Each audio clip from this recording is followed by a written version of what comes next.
Subscribe to Color Frames. ప్రస్తుతం జరుగుతున్న border Gavaskar ట్రోఫీలో టీమిండియా తొలి టెస్ట్ గెలిచి ఆధిపత్యం ప్రదర్శించింది. అయితే శుక్రవారం ప్రారంభమైన రెండో టెస్టులో మాత్రం ఆసీస్ పైచేయి సాధించింది. బ్యాటర్లు విఫలమైన చోట బౌలర్లు సత్తా చాటుతున్నారు. తొలుత ఆస్ట్రేలియా బౌలర్లు చెలరేగారు.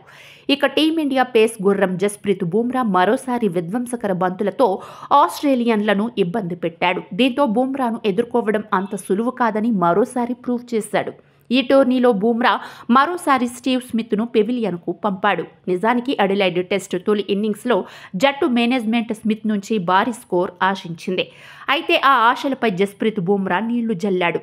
బుమ్రా వేసిన 41వ ఓవర్లో బంతి స్మిత్ బ్యాట్ ఎడ్జ్కు తీసుకొని వికెట్ కీపర్ రిషబ్ పంత్ చేతిలో పడింది. ఈ వీడియో సోషల్ మీడియాలో వైరల్ అవుతోంది. స్మిత్ కేవలం 2 పరుగులు మాత్రమే చేసి వికెట్ సమర్పించుకున్నాడు. పెర్త్ టెస్టులో 2 ఇన్నింగ్స్ల్లోనూ విఫలమయ్యాడు. తొలి ఇన్నింగ్స్లో ఖాతా కూడా తెరవలేకపోయిన అతను రెండో ఇన్నింగ్స్లో 17 పరుగులు మాత్రమే చేశాడు. 2023 జూలైలో ది ఓవల్లో ఇంగ్లాండ్పై స్మిత్ చివరి అర్ధ సెంచరీ సాధించాడు.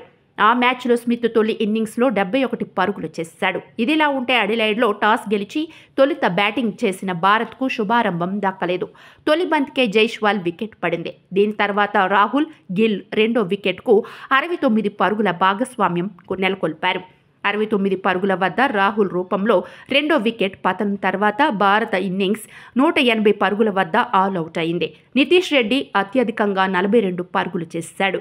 మిచెల్ స్టార్క్ 6 వికెట్లు తీశాడు. వీడియో మీకు నచ్చినట్లయితే ప్లీజ్ లైక్ చేయండి, షేర్ చేయండి, కామెంట్ చేయండి.